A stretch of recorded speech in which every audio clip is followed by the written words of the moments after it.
Nike stock, ticker symbol NKE. This stock is down 46% year to date, which is a lot compared to the S&P 500, which is down 25% year to date.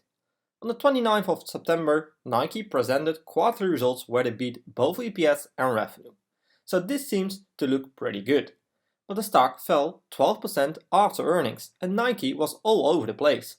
So what happened, and is Nike stock a buy at current fundamentals? In this video I'm going to show you real quickly what Nike does, the historical returns, the fundamental analysis, dividends, competitors, and in the last part I'm giving you my price target to see if they are a buy or not. And I think you definitely want to see that part, so make sure to watch until the end. And I'm also very excited to see what you guys think about this stock, so please let me know your thoughts in the comments. My name is Thomas and this is Thomas Invest. I'm an investor looking for great stocks at great prices. So, what does Nike do? Nike is the largest athletic footwear and apparel brand in the world. It designs, develops and markets athletic apparel, footwear, equipment and accessories. If we check the most recent quarterly report, we see that Nike reported a revenue of 12.7 billion, up 4% year over year, and up 10% on a currency neutral basis. Nike direct sales were 5.1 billion, up 8% year over year, and up 14% on a currency neutral basis. Nike brand digital sales increased 16% year over year, and 23% on a currency neutral basis, led by 46% growth in EMEA. And this is really important to understand. Nike is cutting the middleman and is going to sell directly to the consumers. Over a longer period of time, this will increase the margins, which is a good thing. However, gross margin decreased 220 bps to 44.3%. Diluted earnings per share were $0.93, down 20% year over year. If we zoom in on that revenue again, we see that 10% growth year over year on a currency neutral basis with double-digit growth for America, EMEA and EPLA, but partly offset decline in Greater China. Gross margins decreased 220 bps as I showed a minute ago. The overall decrease in margins was primarily driven by North America, which took measures to liquidate excess inventory through Nike direct markdowns and wholesale marketplace actions. And this is also one of the things that most investors didn't like, inventories. Nike reported 9.7 billion in inventories, up 44% year over year, driven by elevated in-transit inventories from ongoing supply chain volatility, partly offset by strong consumer demand during the quarter. So that's obviously not a good thing and may lead to big discount sales in the coming periods to lower the inventory. And of course, this will lower the margins as well. So this is something to keep your eye on. The last thing that I want to show are the region-specific results. North America is up 13% and represents 45% of the total revenue. Especially footwear is growing in high amounts with 17%, while apparel only grows at 4%. EMEA is up only 1% year over year, but on a neutral basis it's up 17%, so that's a big difference of course. EMEA represents 27% of the total revenue. Greater China is down 16% year over year, which concerns me a lot. In total, Greater China represents 13% of the total revenue. APLA is up 5% year over year, but 16% on a neutral basis. Equipment isn't growing, but this is also the smallest segment in APLA. So overall, I think it's very interesting to see that only North America is growing year over year, since EMEA has some currency issues and China is down big time year over year. And now that we know more about Nike, it's time to check the historical results to see what happened there. I decided to include the S&P 500 as a benchmark, since this is one of the easiest ways to invest. Just buy an S&P 500 ETF and wait. Next to that, I decided to include Under Armour, ticker symbol UA, and Skechers, ticker symbol SKX. On the 5-year chart, we see that Nike has beaten all stocks in this list and returned 79% including dividends. The S&P 500 returned 53%, Under Armour returned minus 58%, and Skechers returned 43%. So Nike did pretty good on the 5-year chart. On the 1-year chart, we see that Nike returned minus 43% versus the S&P 500 returning minus 18%, which is quite a difference. Under Armour returned minus 65% and Skechers returned minus 20%, which is similar to the S&P 500. On the 6-month chart, we see a minus 34% return for Nike, while the S&P 500 returned a minus 17%, again a big difference. Under Armour returned minus 58%, while Skechers returned minus 12%, and again did very well. On the 1-month chart, we see a minus 18% return for Nike, versus the S&P 500 returning minus 9%. Under Armour returned minus 19%, while Skechers returned minus 4%.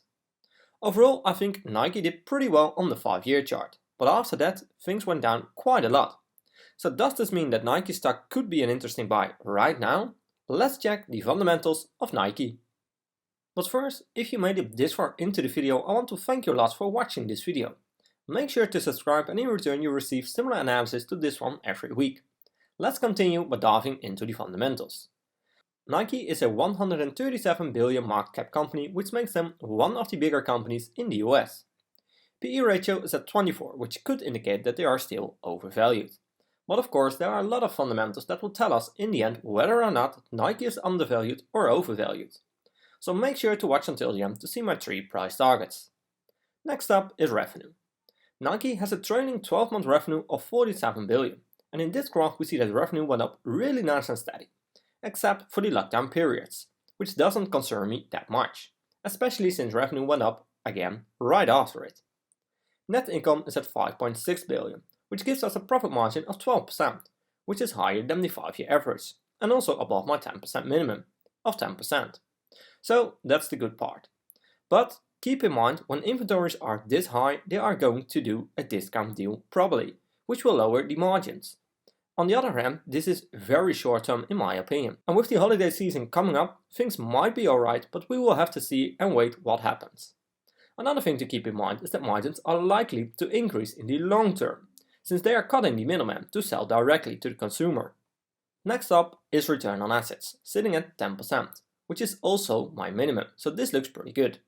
Return on equity is at 37%, which also looks pretty good. And the most important number here, return on invested capital, is at 12%, also above my 10% minimum, so this looks all good to me.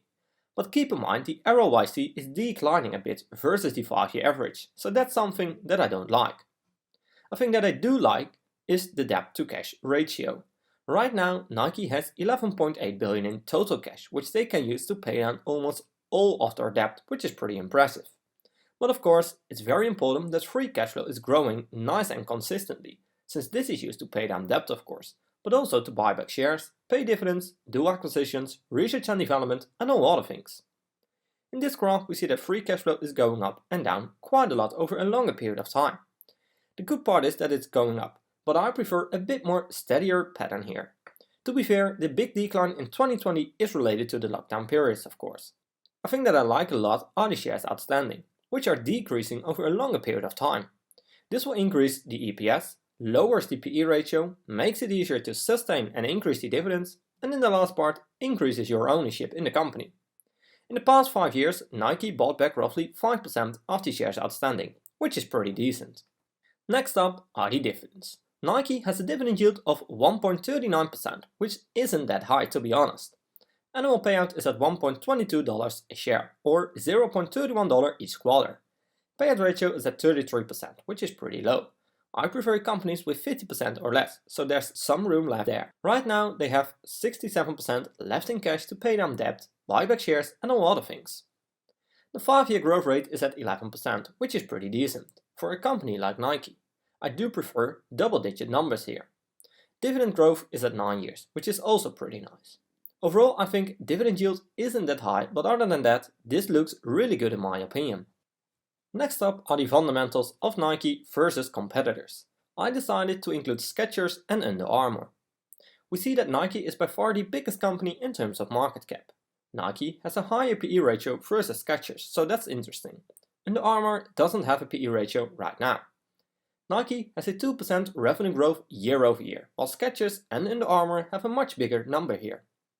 The 5-year revenue compound annual growth rate is at 6.5% for Nike, but is lower versus Skechers. But keep in mind that it will be harder for Nike to grow, since they are such a big company already. It's the same story with the net income growth. Nike has the lowest gross profit margin, but the highest net income margin. Return on total capital is also the highest at Nike.